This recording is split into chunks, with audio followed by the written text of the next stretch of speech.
What is a mortgage? Part 1. Hello ladies, welcome back to my channel. My name is Marina Schifferman. I am a realtor in San Francisco and an investor of real estate. Today I am joined by Shahla. She is the owner of Spada Mortgages in LA. We have a really fun interview and there were so many things that I wanted to ask and a lot of information that she shared that I had to break it up to 2 videos for you. So part 1 is today and part 2 will be next week.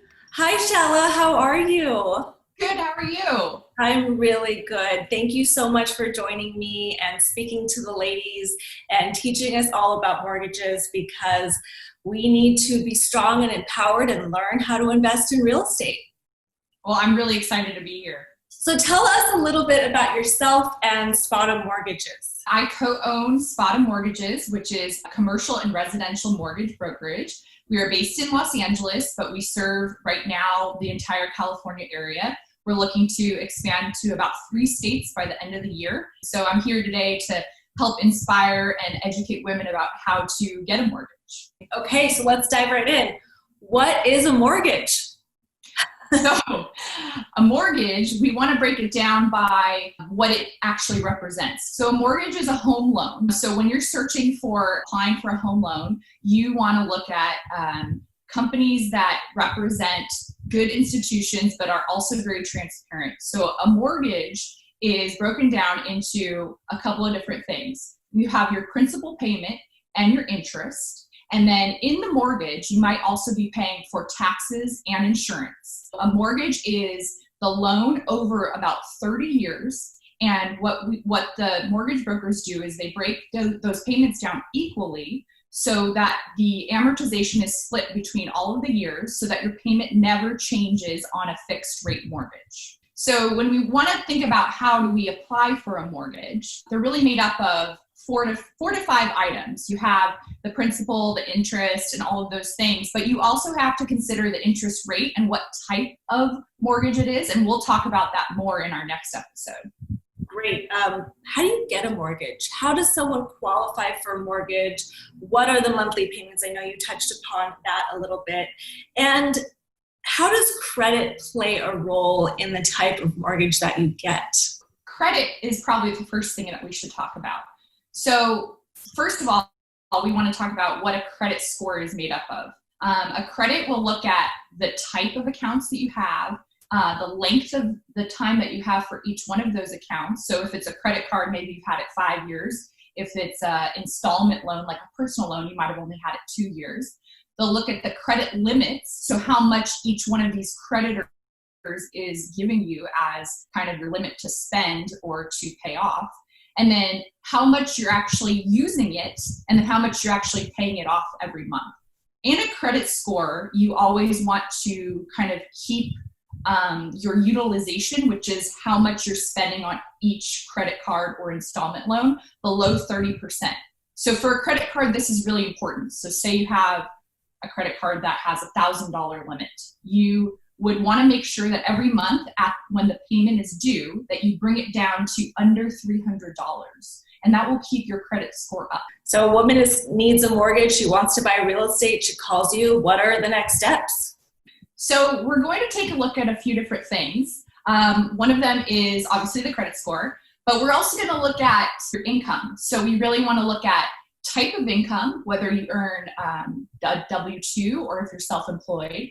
We're going to look at your taxes. We're going to look at your monthly debts. So those are the combination of all of your different payments that you pay every month. So your car payment, you pay, say, $400 a month. That would be included in the monthly debt. So we're going to look at how your debt to your income compares. So that's called a debt to income ratio.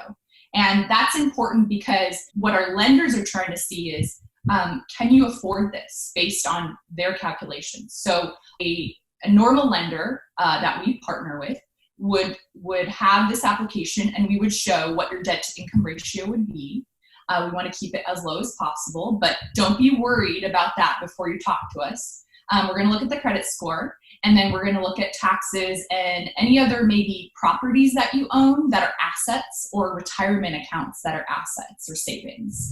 You really want to come into this with open eyes and in many different ways. So you don't want to be too scared to approach someone for a mortgage, but also you want to make sure you're choosing the right people to guide you along the way. Where should a person go to find a mortgage? Well, I know we've talked about this a lot, is your clients and our clients have gone to their normal bank first. So they'll go to their checking account institution and they'll ask for a mortgage and they'll say, this is my income, this is my credit. They'll run it, they'll get a rejection sometimes. And sometimes there's really no reason for it other than their credit score is just below that minimum amount that that bank wants to give. So something that you should know is that banks only have certain types of mortgages. They're called portfolio loans. And those banks are a little bit more restrictive than a lot of other mortgage bankers and mortgage brokers around the US. For our clients, we'd say, come to us and we'll show you all the options, because sometimes your normal bank will just have that one type of loan and that one option, but we would have dozens and dozens of options for our clients. I guess the first step is consider your options of where you can go get a mortgage. Look online, talk to your friends, get referrals.